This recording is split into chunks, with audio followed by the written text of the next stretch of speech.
제가 기도에 대해서 묵상을 하고 어렸을 때부터 기도에 대해서 배웠을 때 제일 어려웠던 말씀이 이 말씀입니다. 저는 왜 이 말씀이 이렇게 납득이 안 됐는지 모르겠어요. 이곳에 계신 성도님들 중에서도 그때 저랑 비슷한 마음으로 오신 분들이 계실 겁니다. 제가 마음에 걸렸던 구절이 24절이었어요. 저는 24절이 정말로 이해가 안 되더라고요. 무엇이든지 기도하고 구하는 것은 받은 줄로 믿으라. 그리하면 너희에게 그대로 되리라. 근데 제 삶에 무엇이든 구하라고 했잖아요. 그래서 무엇이든 구했는데요. 그게 이루어지지 않는 거예요.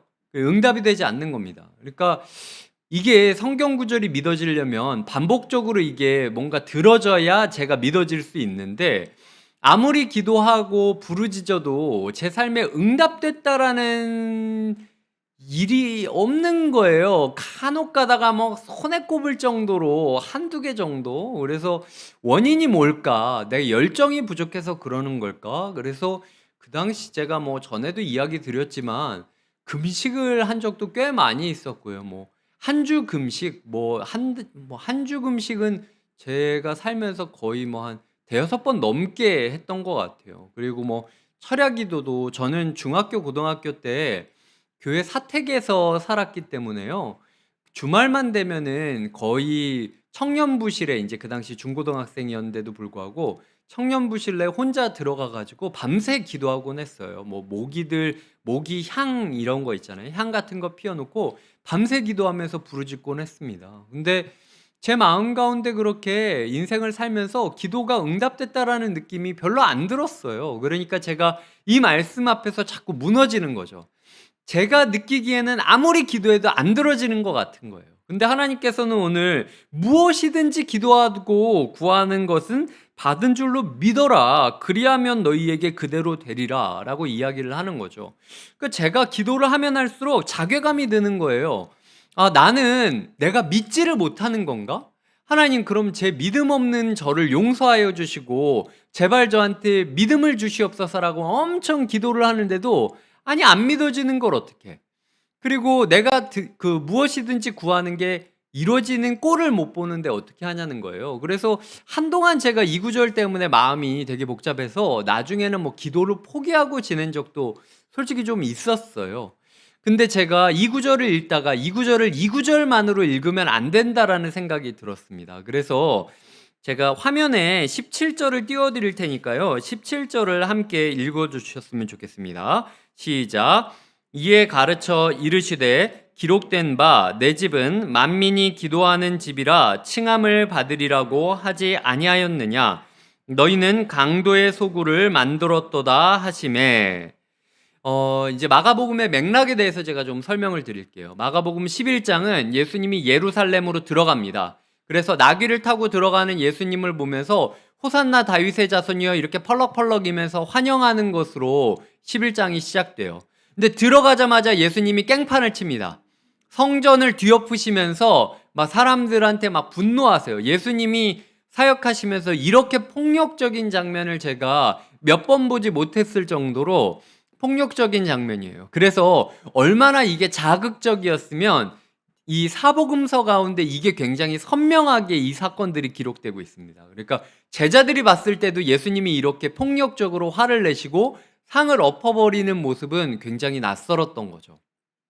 그리고 이 사건 이후에 이 18절에 보면 대제사장들과 서기관들이 듣고 예수를 어떻게 죽일까 하고 꾀하니, 그러니까 예루살렘으로 들어온 예수 그리스도를 이제는 죽여야겠다라고 생각을 하게 되는 결정적인 도화선이 되는 사건이 성전을 청결하게 하신 사건입니다.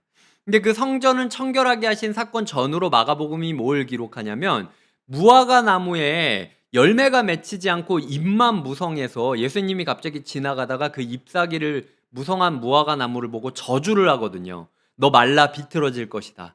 근데 성전 청결을 한 사건 이후에 제자들이 다시 그 길을 걷다 보니까 예수님이 저주한 그 무화과 나무가 말라 비틀어진 것을 보았다라고 이야기하면서 오늘 읽은 구절이 나옵니다. 그러니까 오늘 읽은 우리의 구절은 그 구절 글자만으로 이해할 게 아니라 하나님이 왜 성전을 깨끗하게 하시고 그 가운데 포장지를 무화과 나무를 저주하시고 그리고 무화과 나무가 말라 실제로 비틀어지는 것들을 보여주시면서 우리에게 이것들을 이야기하시냐라는 것을 이해할 때 우리가 이 구절에 대해서 바로 이해할 수 있다라는 거죠. 무화과 나무는요, 이스라엘에 있어서 2번에서 4번 정도, 1년에 2번에서 4번 정도 열매가 맺었습니다. 그러니까 우리가 생각했을 때 사과는 제철이 몇 월, 귤은 제철이 몇 월, 이런 식으로 생각하곤 하지만요, 무화과라는 나무는 4번 정도 최대한 이렇게 그 열매를 맺었다라는 거죠. 그래서 이 2번에서 4번 정도 열매를 맺었다라고 보시면 되는데요. 첫 번째 열매가 한 1월에 잎사귀보다 먼저 나기도 하고 잎사귀랑 동시에 나기도 하는 무화과 열매를 파게라고 불렀어요. 근데 이 파게라는 첫 번째 열매는 사실 그렇게 제가 알기로는 맛이 있는 열매는 아니었습니다.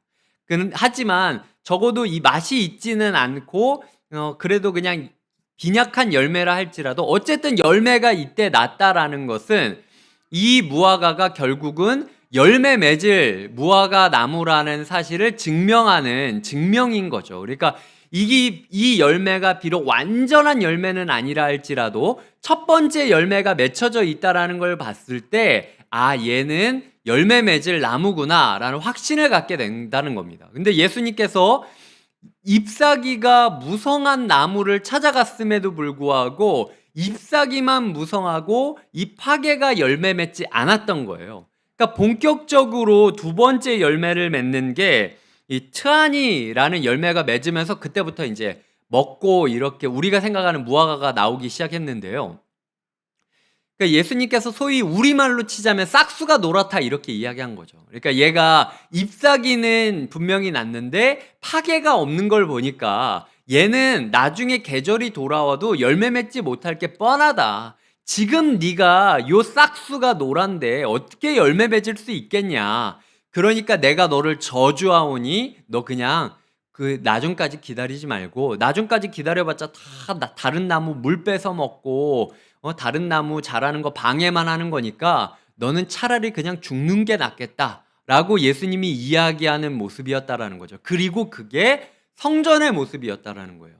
성전에 사람들이 모입니다. 성전에 사람들이 재물을 가지고 오죠. 재물을 왜 가지고 오는 거죠? 내 기도 들어달라고 오는 거예요. 내 죄 사해달라고 오는 거예요. 내 죄책감 덜어달라고 오는 거예요. 우리 가정 행복하게 해달라고 오는 거예요. 그러니까 성전에 모이는 모든 사람들은 기도의 제목을 가지고 왔던 겁니다. 그리고 실제로 그 성전 가운데 기도를 했어요. 제사를 드렸어요. 예물을 바쳤습니다. 그럼에도 불구하고 잎사귀는 풍부한 무화과 나무였지만 싹수가 노랗지 않듯이 예수님께서 봤을 때는 이 사람들이 기도의 모습을 하고 예배의 모습을 하고 잎사귀는 무성하게 보이고 있지만 실제로 기도하는 사람이 없었다라고 이야기하는 거예요. 그러니까 지금 예수님께서 그걸 가지고 이야기하시는 게 얘들아 봐라. 내가 성전에서 왜 화를 냈니? 이 사람들이 자기 소원을 가지고 기도하겠다라고 엄청나게 행렬을 이뤄서 오고 재물을 바치고 상을 펼쳐놓고 하고 있었지만 제대로 기도를 배운 사람은 한 명도 없었어.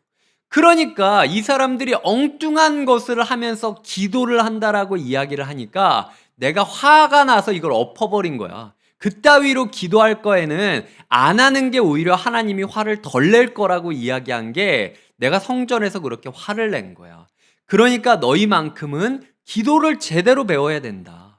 잎사귀가 크냐 안 크냐가 중요한 게 아니라 너희의 삶 가운데 기도가 진실한 기도가 얼마나 이어지느냐에 따라서 너희의 삶이 반드시 열매 맺게 될 거야.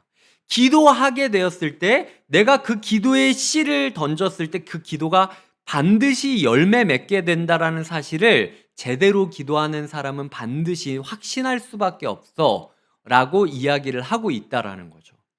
그러니까 주님께서 첫 번째로 우리에게 물어보시는 이야기가 이겁니다. 너희의 교회 가운데 잎사귀는 무성할 수 있어.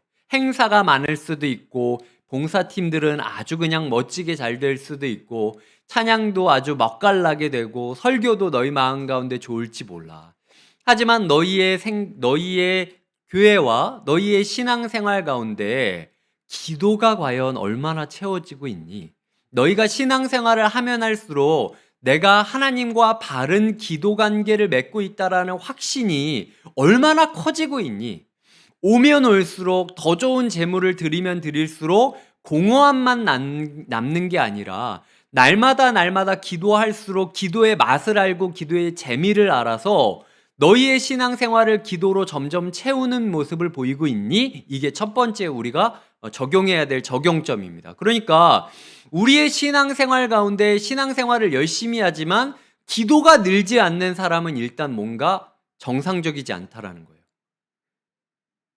기도가 늘지 않는 이유는 바로 기도하지 못하기 때문에 기도가 재미가 없다라는 거죠. 만약 우리 가운데 무엇이든지 구하는 대로 받는다라 그러면 기도를 안 할 사람이 어디 있겠습니까? 기도를 막 하지 말라 그래도 재밌어서 할걸요? 왜냐면 내가 기도할 때마다 하나님이 막 응답해 주시는 것들을 보여주시면 그 맛을 아는데 내가 기도를 어떻게 안 할 수가 있겠습니까? 중요한 건 우리가 마치 이제 제가 예를 몇 가지 드리자면 자판기가 있는데 이거 전에도 예를 들어드렸죠. 자판기가 있는데 자꾸 자판기 스위치를 누르는 게 아니라 자판기 스위치 위에 있는 그림만 누르고 있는 거나 마찬가지인 거예요. 내가 제대로 누르기만 하면은 이게 아웃풋이 딱 나오는데 엉뚱한 데를 내가 찍고 있기 때문에 아무것도 안 나오면서 손가락에 피만 나는 모습을 가지고 그리고 결국은 누르는 걸 포기하게 되는 모습을 갖는 게 우리의 종교 생활이 아니냐는 거죠. 그리고 또한 두 번째로 예를 들자면 차키입니다. 차키를 가지고 이제 뭐 요즘은 자동키지만 차키를 가지고 들어왔을 때 옛날에 수동키였잖아요. 키를 한번 열고 문을 열고 들어갑니다. 그걸로 끝내면 안 되죠. 그 키를 가지고 시동을 걸어야 시동이 걸리는 거예요. 근데 사람들이 성전에 들어왔다, 기도라는 형식으로 눌렀다라고 문만 열고 들어와서 앉아놓고 운전은 안 하고 지금 멍하니 있는 거예요. 내가 가야 되는데 하나님 내가 분명히 차 키도 가졌고 그리고 차 안에도 있는데 왜 나는 움직이질 않나요? 라고 백날 이야기해봤자 하나님이 해줄 수 있는 이야기는 너 그거 문 여는 걸로 끝나는 키가 아니야.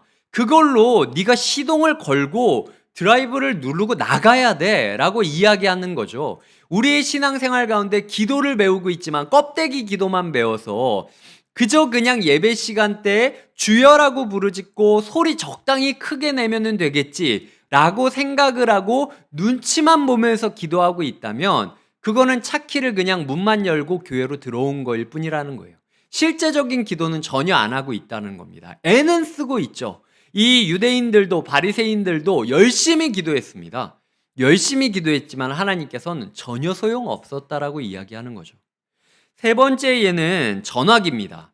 이 전화기를 쥐어줬는데 그냥 여기 막 소리를 지르고 있는 거예요. 무전기 하듯이 소리를 지르는 거죠. 번호를 안 누르고 통화를 안 누르고 전화기를 그냥 붙잡고 하나님 분명히 이 전화기 있으면 내 말 들어준다면서요. 왜 내 말 안 들어줘요? 하나님 제발 나한테 말해달라고요. 왜 나를 이렇게 무시해요? 내가 만만해요? 내가 진짜 나쁜 거군요. 나를 버린 거군요. 막 울며 우리가 막 수련회 때 이야기하지만 가끔가다 아버지가 오셔서 얘기하시는 거죠. 야, 이거 통화 버튼만 누르면 나랑 얘기할 수 있어. 너 너무 어렵게 생각하지 마. 그냥 통화 버튼만 누르면 되는 거야. 라고 이야기하는 거죠.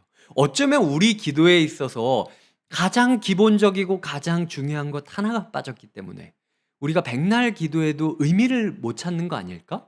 그렇기 때문에 우리가 만약 제대로 된 그 샌드 버튼, 통화 버튼만 눌러서 하나님과 이야기 나누는 재미를 깨닫게 된다면 그리고 실제로 하나님이랑 커뮤니케이션이 되고 아웃풋이 나오는 것들을 경험한다면 이 중에 그 누구라도 기도하지 말라 그래도 분명히 기도의 자리로 나올 거라는 거죠. 그 생각을 가지고 제가 묵상을 하다가 22절이 마음에 확 왔습니다. 22절을 제가 읽어드릴게요. 예수께서 그들에게 대답하여 이르시되 하나님을 믿으라. 저는 24절만 묵상하고 있었어요. 그러니까 하나님 왜 저는 기도하고 구하는데 받은 줄로 믿지 못하죠? 라고 이야기를 하는데 그 전 단계가 있었던 거예요. 그건 바로 하나님을 믿어야만 무엇이든지 기도하고 구할 때 응답될 거라는 사실을 믿을 수 있다라는 거였죠. 그러니까 저의 삶에 있어서 가장 필요했던 한 가지가 있다면 제가 기도 가운데 하나님을 믿으려고 하지 않았다는 거예요. 기도를 하시면서 내 말만 하고 끝나는 때가 있습니다. 그러니까 내 요청만 하고 끝나는 거예요. 지금 아까 그 바리새인들과 성전에 와서 기도하던 사람들이 다 그런 마음이었어요. 아예 마음 가운데 하나님이랑 커뮤니케이션 하겠다는 기대감을 포기한 채로 온 거예요. 그리고 나는 기브 앤 테이크로, 나는 여기 이 재물을 던져놨으니까 들어주든지 말든지 알아서 하십시오. 나는 모르겠고 하여튼 난 바쳤습니다. 그리고 그냥 내가 던지고 돌아가는 모습을 기도라고 생각했던 거죠. 우리의 기도 가운데, 나의 기도 가운데 내 요청사항을 이야기하는 만큼 하나님을 알고 싶다라고, 하나님을 믿고 싶다라고, 하나님을 느끼고 싶다라고 기도한 게 얼마나 됐지? 라는 생각이 이어졌던 거죠. 이게 통화 버튼이었던 거예요. 이게 시동을 거는 거였던 겁니다. 이게 자판기 버튼을 누르는 거였습니다. 우리가 하나님을 믿기 위해서는 하나님을 알아야죠. 길거리에서 어떤 사람이 갑자기 내가 네 아버지다라고 이야기를 하면 믿으시겠습니까? 내가 그 사람을 경험해야 돼요. 어렸을 때 이제 저희 같은 경우는 뭐 저희 때도 한창 그러고 있었는데 다리 밑에서 주워왔다. 뭐 이런 얘기들 많이 있었잖아요. 이 내가 보는 이 부모가 내 부모라는 걸 내가 어떻게 믿습니까? 주변에서 막 친척들까지도 놀리면서 너 사실 다리 밑에서 주워왔다고 이야기를 하던 때가 있었는데 말이죠. 내가 내 아버지와 내가 얼마나 닮았는지를 봐야 되는 거예요. 내 어머니가 나를 얼마나 사랑하는지를 경험해야 되는 거예요. 그리고 부모가 나에게 해주는 것, 부모와 내가 어떤 부분에 있어 일치하는지 실제적으로 내가 확인하지 않으면은 부모의 말을 믿을 수 없는 거예요. 불이 났다라고 칩시다. 불이 났는데 지금 이 자리에서 불이 났는데 두 사람이 뛰어와서 이야기를 하는 거예요. 하나는 정복을 입지 않은, 소방복을 입지 않고 대기 상태에 있다가 갑자기 연기를 몰고 달려온 소방관. 두 번째는 아이랑 놀기 위해 소방관 옷을 차려입고 아이랑 놀아주다가 갑자기 불이 나서 3층에서 뛰어내려온 누군가. 두 사람이 우리 앞에 있으면서 한 사람은 절로 대피해야 된다고 하고 한 사람은 이쪽으로 대피해야 된다라고 이야기한다면 누구 말을 들으시겠습니까? 소방관 옷을 입은 사람일 거예요. 왜냐? 우리는 그 사람이 그냥 우리가 아는 한도에서는 대충 소방관 옷을 입었으면 이 사람이 조금 더 신뢰감이 있겠지라는 식의 어떤 그 믿음과 가정과 검증과 결과가 이렇게 프로세스가 일어났다라는 거죠. 그러니까 우리가 하나님을 알고 싶다라는 기도를 매일매일 드리고 그로 말미암아 하나님이랑 추억이 쌓아가는 게 깊어지지 않으면은 하나님 비슷한 모양을 보고 하나님인 줄 알고 잘못 따라갈 때가 많이 있다는 거예요. 그러니까 엉뚱한 것을 구하고 엉뚱한 것을 찾으면서 엉뚱한 사람한테 이야기를 하는 거죠. 그러니까 결국 제풀에 지쳐서 기도를 포기하게 만드는 게 사단의 전략이라는 거예요. 우리가 봤을 때는 소방복을 입지 않다 할지라도 그 사람이 어떤 이야기를 하는지를 듣고 저건 소방관이다 라고 캐치할 수 있을 정도까지 가야 그 사람의 손을 붙잡고 우리가 탈출해야 될 곳으로 탈출할 수 있다라는 거죠. 그러니까 아까 자판기 예를 들었는데 자판기라고 치면 이런 거예요. 일단은 내가 그러니까 내가 오렌지 음료를 먹고 싶다고 생각을 해봅시다. 오렌지를 눌렀어요. 근데 오렌지를 누르는데 계속 오렌지가 나오지 않는 거예요. 그러면 이제 고민해 봐야 되는 거죠. 내가 뭘 구하러 여기 나왔지? 왜 오렌지를 구하러 나오는 거지? 오렌지를 구하러 나오는 거면은 어떻게 구하는 게 오렌지를 구하는 거지? 하여튼 그런 식으로 생각하면서 이리저리 눌러보고 이리저리 눌러보면서 아버지를 찾아야 되는 거죠. 아빠, 어디를 눌러야 되는 거예요? 라고 이야기를 했을 때 우리 아버지께서 이걸 누르면 이렇게 기도하면 네가 원하는 그 오렌지가 나올 거야. 네 생각과는 조금 다를 수도 있겠지만 이게 오렌지야 라고 아버지 손을 붙잡고 아버지가 함께 누른다면 우리가 다음부터는 지난번에 아버지가 여기를 누르라고 했으니까 이렇게 기도를 하면은 이런 결과가 나오겠지라는 신뢰감이 쌓이게 된다라는 겁니다. 우리에게 중요한 건 그 결정적인 한 번의 경험이 없다라는 거예요. 그러니까 우리의 삶에 있어서 하나님을 더 느끼게 해 주십시오. 하나님을 더 알게 해 주십시오. 하나님, 제가 하나님을 알았으면 좋겠습니다라는 기도를 하는 사람이 사실은 제대로 기도하시는 분이에요.